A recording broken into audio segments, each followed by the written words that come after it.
we are given this question that two objects are connected by light inextensible string that passes over a massless frictionless pulley. तो जैसे आप इस picture में भी देख सकते हो, टू मासेस है M1 एंड M2, ठीक है. They are passing over a massless and frictionless pulley. ये हमारी पुली है, यहाँ से मासेस जो है पास हो रहे हैं.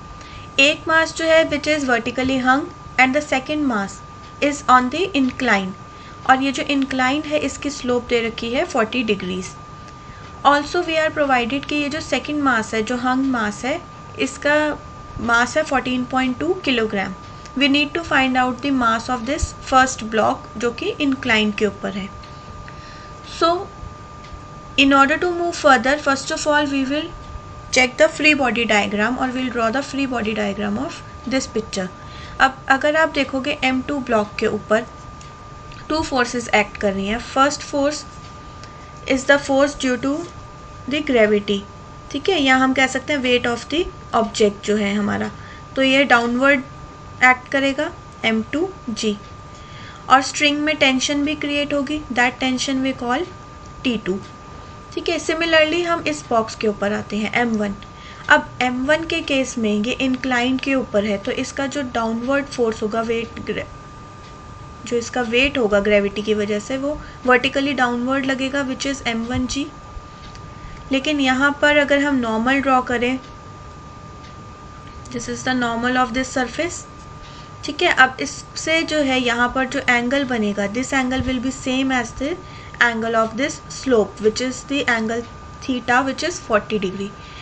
अब इसको हम अगर रिजॉल्व करें तो ये mg हमारा दो कंपोनेंट में रिजॉल्व हो जाएगा. इस तरफ जाएगा mg साइन थीटा और डाउनवर्ड में जाएगा mg कॉस थीटा, ठीक है. ये m1g है, ठीक है, नॉट ओनली mg, m1g. तो m1g sine theta left side में और m1g कॉस थीटा डाउनवर्ड. अब यहाँ पर आपको पिक्चर से ही, फ्री बॉडी डायग्राम से ही काफ़ी चीज़ें क्लियर हो जाएंगी. जैसे अगर हम यहाँ पर देखें, since there is no motion, कोई मोशन नहीं है, पूरा सिस्टम इक्विलिब्रियम में है, कोई एक्सेलरेशन नहीं है, तो जो T2 है, टेंशन जो है स्ट्रिंग में, इज़ इक्वल टू M2G. इसने इसको बैलेंस करा है.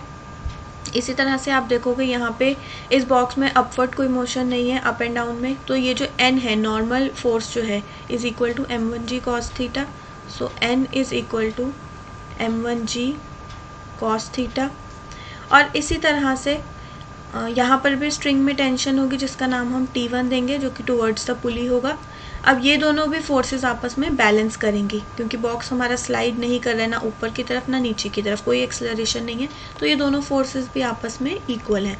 तो हम कह सकते हैं T1 is equal to M1G sine theta. ये हमारे पास तीन इक्वेशन आ गई.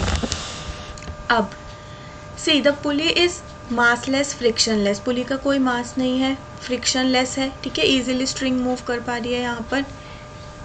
सेकेंडली कोई मूवमेंट नहीं है सिस्टम में, तो टेंशन जो है स्ट्रिंग में ओवरऑल वो सेम रहेगी. तो T1 is equal to T2. So T1 is equal to T2. अब हम इनकी वैल्यूज़ को पुट कर देंगे. T1 की वैल्यू कितनी थी in terms of mass, M1G sine theta, and it is equal to now M2G. T2 कितना था हमारा, M2G. G and G will get cancelled. हमें M1 ही निकालना है क्योंकि बाकी सब वैल्यूज़ हमें पता है. It is equal to M2 by sine theta. अब यहाँ पर M2 की वैल्यू हमें पता है 40 किलोग्राम से, सॉरी 14.2 किलोग्राम से. M1 is equal to 14.2 divided by, और थीटा की वैल्यू है 40 degree, sine 40 degree. 14.2 divided by, अब साइन 40 की वैल्यू कितनी होती है, इट इज़ 0.6428,